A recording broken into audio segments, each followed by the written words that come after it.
une cette semaine dans l'Africa Newsroom. Au Rwanda, Paul Kagame envisage de céder le pouvoir à un nouveau dirigeant au sein de sa formation politique. Après 23 années passées à la tête du Front patriotique rwandais, le parti au pouvoir que le président rwandais dirige depuis 1998, Kagame veut laisser la place à une nouvelle génération. Enjeu de son plan de succession en gros plan dans cette édition de l'Africa Newsroom. Au Tchad, remise solennelle des certificats de libération aux ex-rebelles du FACT, comme damné pour assassinat sur l'ancien président Idriss Déby Itno, et puis gracié par le nouveau chef d'État, le général Mahamat Déby Itno. Objectif, renforcer le climat social apaisé dans le pays, alors que le Tchad entame son processus de réconciliation nationale. Analyse dans cette édition de l'information. Décryptage de la présidence mensuelle de la Russie qui prend la tête du Conseil de sécurité des Nations Unies. Déjà dans l'agenda de Moscou, les dossiers africains sont parmi les priorités du Kremlin, notamment la situation dans la région des Grands Lacs avec le conflit à l'est de la RDC. Les détails dans cette édition de l'Africa Newsroom. Is an inevitability that we have to find, first of all, grow leaders, and not for me to decide who is going to be the next leader after me. I think that also is not necessarily. Déclaration de Paul Kagame. Le président rwandais se réjouit de prendre sa retraite à la tête de sa formation politique et de céder le pouvoir alors qu'il est à la tête du Rwanda depuis 23 années. S'exprimant lors d'une conférence de presse conjointe avec son homologue kenyan William Ruto en visite officielle dans la capitale rwandaise à Kigali. Paul Kagame a déclaré qu'un plan de succession était activement discuté au sein du Front patriotique rwandais, le parti au pouvoir, qualifiant son départ à la retraite d'inévitable. Le président rwandais a déclaré qu'il n'était pas nécessairement intéressé par le choix de son successeur, mais plutôt par la création d'un environnement qui donnerait naissance à des personnes capables de diriger.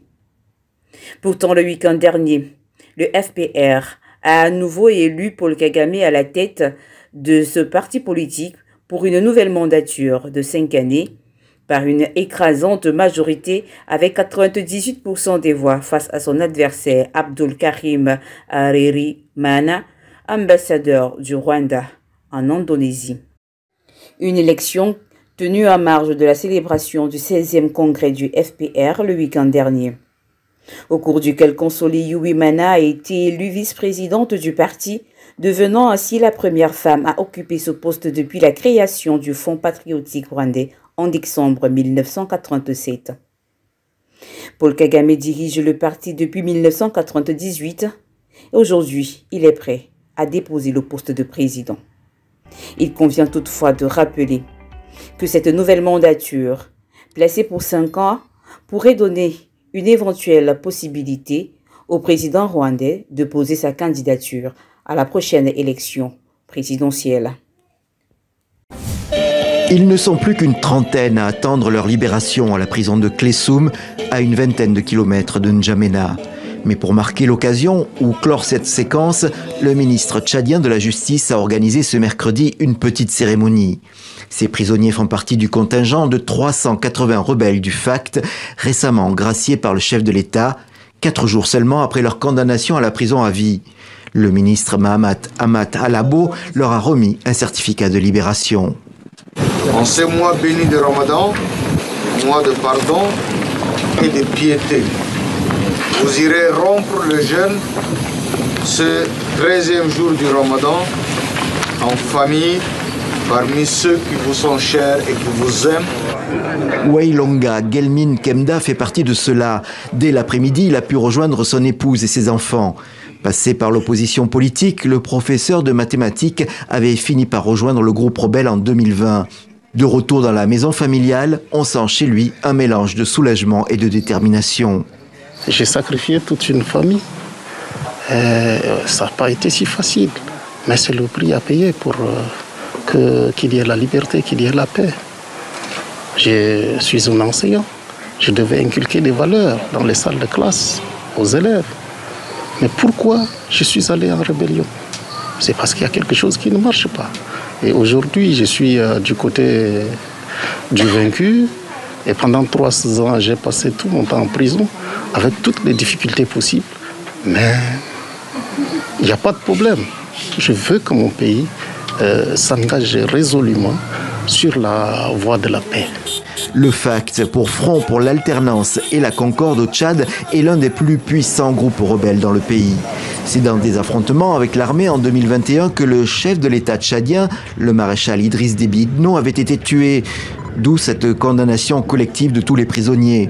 Mais depuis, le fils du défunt, Mahamat Idriss Déby, a hérité du pouvoir et tente de mener une politique de réconciliation pour consolider son régime.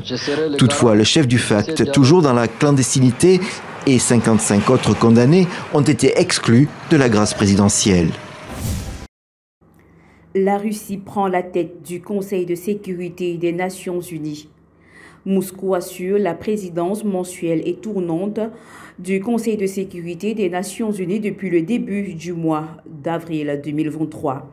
Plusieurs dossiers africains sont déjà dans l'agenda de Moscou. Situation sécuritaire à l'est de la République démocratique du Congo. Plainte malienne contre la France. Règlement des conflits armés.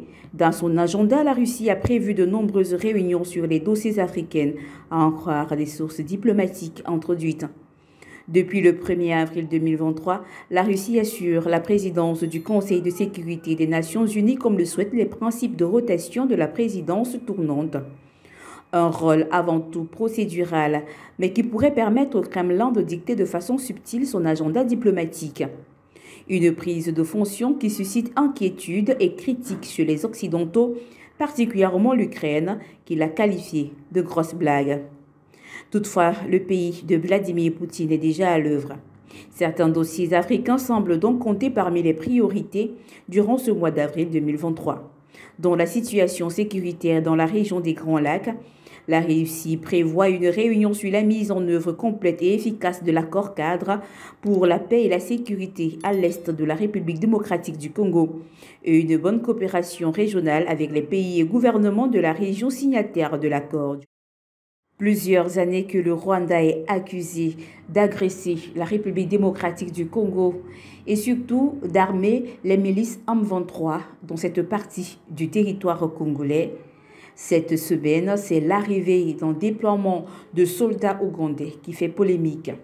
Selon la population sur place, l'Ouganda et le Rwanda ont été accusés de soutenir le mouvement M23 qui sème la terreur et continue de gagner du terrain à l'est de la République démocratique du Congo. Les parlementaires congolais l'ont évoqué au courant de cette semaine, ont demandé des explications et appellent ainsi à cesser tout partenariat avec l'Ouganda. La Russie et la République démocratique du Congo vont signer bon nombre d'accords au prochain sommet Russie-Afrique. Certains projets conjoints de Moscou et Kinshasa peuvent être réalisables uniquement si la paix et la stabilité reviennent dans le pays, comme l'a déclaré l'ambassadeur russe en République démocratique du Congo.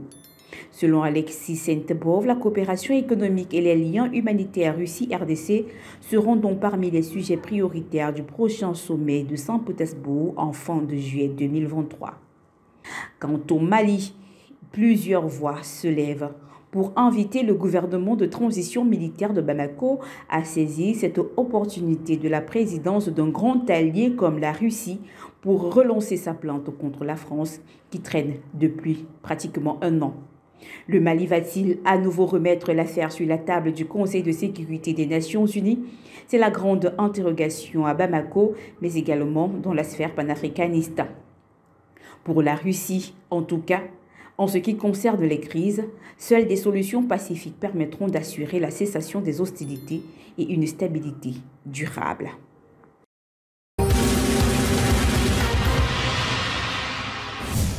Et dans le reste de l'actualité, visite d'État conjointe en Chine, Emmanuel Macron et Ursula von der Leyen reçus par le président Xi Jinping à Pékin. Le président français a entamé depuis jeudi des entretiens avec son homologue chinois et proche allié de Moscou La France et l'Europe espèrent voir la Chine jouer un rôle pour la paix en Ukraine. La présidente de la Commission de l'Union européenne veut presser Pékin à ne pas fournir des armes de guerre à la Russie, ce qui nuirait considérablement la relation entre Pékin et Bruxelles. Enfin, aux États-Unis, procès de Donald Trump.